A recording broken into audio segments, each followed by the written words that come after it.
Oke, Assalamualaikum warahmatullahi wabarakatuh. Kembali lagi di RYD31 Media. Oke bro, jadi pada video kali ini saya pengen bahas tentang bagaimana kita nge-set up ekspektasi diri sendiri. Nah, ini penting banget sih. Kenapa saya bikin konten kali ini? Karena memang ini sebenarnya udah saya bahas dan sering banget saya jadikan konten, tapi banyak orang nggak sadar. Mulai dari 2020, 2021, 2022, 2023.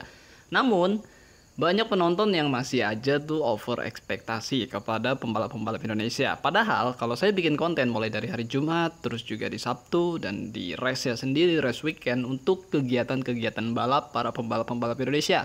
Mau itu Mario Suraaji, mau Vedaiga Pratama, mau itu Raikat Yusuf Fadila, mau juga itu Fadila Arbia Ditama, ataupun Aldi Syatya Mahendra. Ya karena memang kita fokus pembalap-pembalap Indonesia yang berjuang di kejuaraan internasional. Yang di Asia kita bahas juga tapi secara general alias mungkin secara umum Asia Road Racing Championship. Untuk kejuaraan nasional saya nggak pernah bahas juga di konten channel ini ya, saya nggak bahas karena memang udah ada spesialisnya channel YouTube yang memang ngebahas balapan-balapan kejuaraan nasional ya. Dan banyak juga mulai teman-teman RYD31 Media yang mulai satu frekuensi dengan RYD31 Media ya. Gimana untuk bisa ekspektasinya tuh nggak terlalu tinggi ketika ada pembalap Indonesia yang berjuang di kejuaraan dunia yang memang itu kejuaraannya sulit juga untuk bisa mencapai sekedar poin.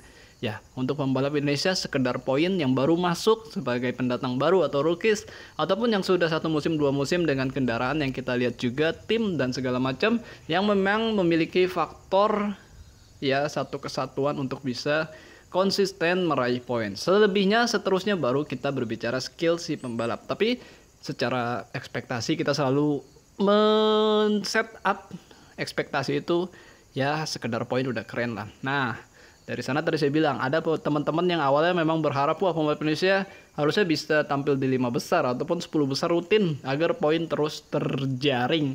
Namun faktanya kan nggak demikian. Kalau ekspektasinya terlalu tinggi pastinya akan kecewa dan marah-marah, itu udah pasti banget. Dan di konten channel RYD31 Media banyak banget. Ada yang udah berubah yang tadi saya bilang, yang udah mulai satu frekuensi dengan RYD31 Media. Gimana pun hasilnya pembalap-pembalap Indonesia mereka tuh kayak happy-happy aja dan mereka merasa is okay gitu, udah keren gitu kan dengan meraih 1 poin, 2 poin ataupun ya bisa lebih dari itu bahkan sampai juara seperti Fadila Arbia Ditama udah kayak wow, surprise gitu kan, udah keren banget. Dan ya kita bukannya meremehkan si pembalap karena memang kita menonton mereka dari free practice 1 hingga kualifikasi dan juga race weekend. Jadi kita bisa mengukur data-datanya. Oke, dengan catatan lap time sekian itu ya ketika race weekend ya nggak serta-merta bisa langsung bisa cepat juga, tapi ya pastinya dengan konstan demikian ya pastinya dapat poin sekian udah keren banget. Apalagi sampai juara itu kan udah kayak wah nggak nyangka gitu kan seperti itu. Dan ketika ada pembalap yang susah untuk bisa mendapatkan lap time kencang bahkan lolos kualifikasi, kita ekspektasi kita udah cukup oke, dia lolos kualifikasi udah pasti udah suatu prestasi. Dan ya dia juga nggak terlalu banyak alasan sih kalau buat saya, lebih kepada ya memang saya tidak cukup kuat, cukup cepat untuk bisa mendapatkan lap time yang kencang itu seperti itu. Jadi nggak terlalu banyak alasan juga, sama seperti bikin konten, bikin channel di RJD31 Media. Saya nggak perlu banyak alasan untuk menjelaskan kenapa channelnya misalnya burik, sakit di mata, sakit di kuping, audionya segala macam ya. Ya saya akui memang ya peralatannya sederhana banget, hanya sekedar HP dan saya juga nggak menggunakan mikrofon dan segala macam. Ya wajar gitu kan, apalagi mungkin ya cuma di setup 720p ya kan, terus 60 fps dan segala macam ataupun 30 fps ya kecil banget. Jadi ya mohon maaf, saya sering banget begitu. Makanya di deskripsi channel ini pun dituliskan berusaha memberikan yang terbaik dengan peralatan apa adanya, ya sekedar seperti itu.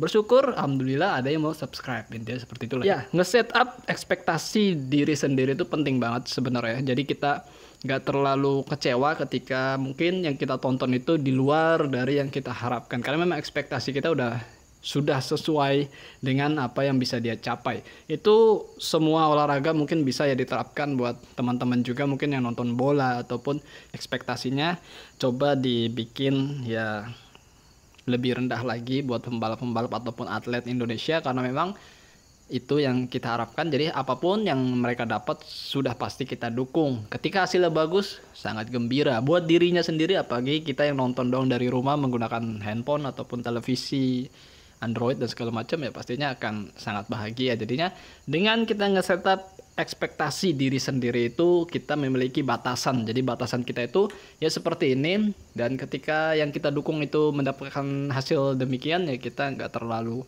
kecewa, dan kita ketika mereka dapat hasil yang bagus, kita pun nggak terlalu berlebihan, intinya seperti itu.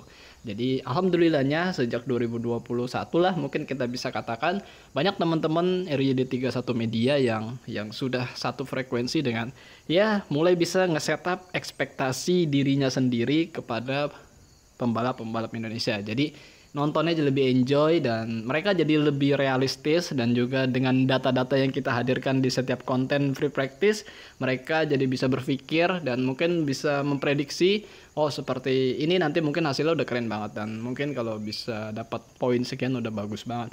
Jadinya kita sama-sama enjoy. Dan tapi kalau yang masih marah-marah sih, buat saya nggak bisa memaksakan juga, karena memang tiap orang kan berbeda-beda ya takaran dari penerimaan apa yang disampaikan di sebuah konten. Jadi kadang-kadang ya memang nggak bisa nyampe gitu. Kalau kita harus maklum gitu kan, ketika orang dihadirkan sebuah konten pun kadang-kadang jawabannya beda-beda, karena untuk menangkap dan juga menerimanya kan berbeda-beda setiap manusia. Jadi kita nggak bisa memaksakan, tapi paling nggak kita bisa mengedukasi lagi, menginformasikan bahwa pembalap-pembalap Indonesia sebenarnya sudah cukup kuat, sudah cukup bagus, dan berusaha dengan sangat kencang. Mereka nggak jalan-jalan sore juga.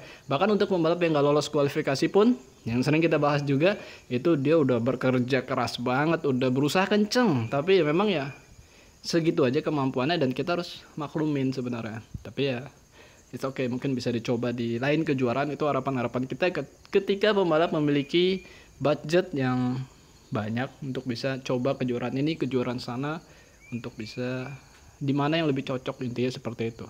Oke, mungkin konten santai aja tentang bagaimana sih nge-setup ekspektasi diri sendiri terhadap pembalap-pembalap Indonesia. Intinya ya, coba kita taruh ekspektasi kita tuh ketika mereka meraih poin tuh udah sangat bagus. Ya kalau juara itu udah bonus. Itu udah paling penting, cara nge-setup ekspektasi kita kepada pembalap-pembalap Indonesia. Jadi ketika nonton pun kita nggak merasa jadi kecewa, sedih, pengen banting handphone, ataupun lempar sendal ke televisi, ataupun marah-marah di kolom komentar, atau spam segala macam, ataupun jadi benci ke pembalapnya. Itu hati-hati karena ya buat apa sih seperti itu? Karena kita cuma penonton aja, yang cuma nonton aja dan sekedar ngedukung aja. Kalau kita bisa doain, kita doain aja. Oke, sehat-sehat buat kalian semua yang telah nonton konten-konten di channel RYD 31 Media. Yang terpenting seperti itu, jangan lupa makan dan jangan lupa berdoa. Akhir kata, wassalamualaikum warahmatullahi wabarakatuh. Bye-bye.